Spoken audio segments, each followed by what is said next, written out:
Estaba esta mañana acordándome de cómo eran las cosas cuando era niño, allá por principios de los años 80, y cómo ha cambiado la vida desde entonces hasta ahora. Recuerdo que cuando yo era niño, una persona normal, un padre de familia normal, podía mantener un hogar. Quizás con algunas dificultades, no digo que no, pero hablo de un padre de familia normal que tenía un trabajo absolutamente normal, en una cadena de montaje o incluso comercial, en unos grandes almacenes, y podía pagar una casa, que a menudo tenía 3 o 4 hijos. Podía pagar un coche, podía pagar los uniformes del colegio de los niños. Insisto, con alguna dificultad, no digo que no, pero podía. Hoy en día eso es totalmente impensable. Hoy en día, una persona con un sueldo base en España a duras penas puede siquiera pagar su alquiler.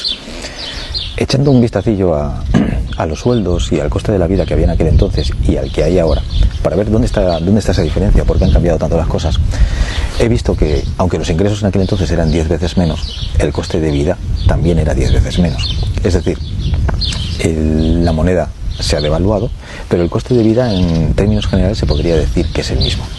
Entonces, ¿cuál es la razón de este disparate? ¿Cuál es la razón por la cual ahora nos cuesta el doble vivir que antes?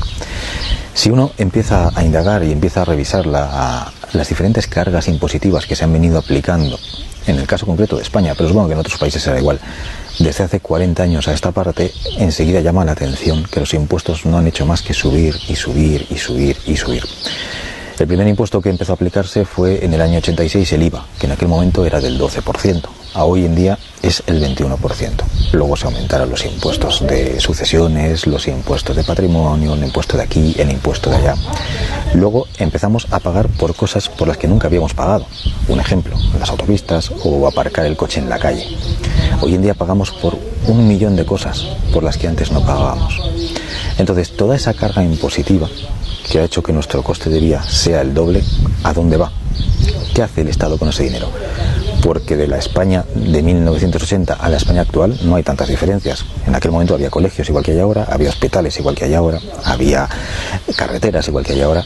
Además vivimos en una época tecnológica. Se supone que ahora cualquier gestión, cualquier trámite burocrático tendría que ser más sencillo. El Estado tendría que ser más eficiente, no menos eficiente.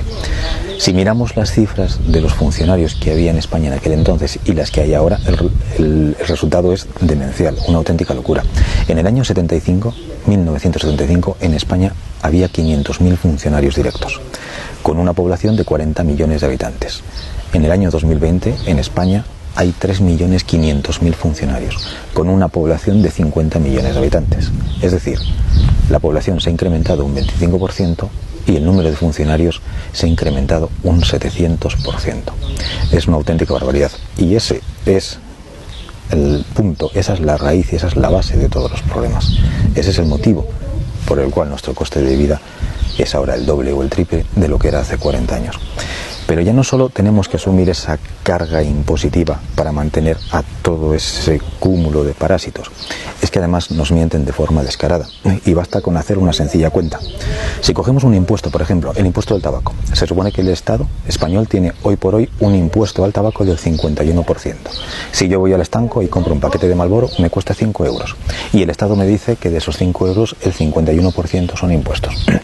Se supone que el coste de ese paquete de tabaco aproximadamente son 3,5 euros y el resto son impuestos. Pues bien, no hace mucho tiempo, hace escasamente 2 meses estuve en Asunción, en Paraguay, y allí compré un paquete de Marlboro y me costó al cambio 1,20 euro.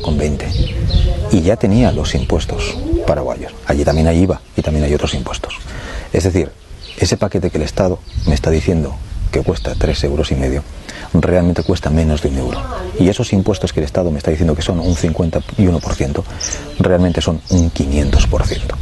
Y esto es aplicable a la gasolina, a la luz y a todo ese millón de cosas por las que nos hacen pagar y no deberíamos pagar. Por eso, tu vida cada día es peor. El problema no es el trabajo, el problema no es el dinero. El problema es que nos están robando y mintiendo por todas partes.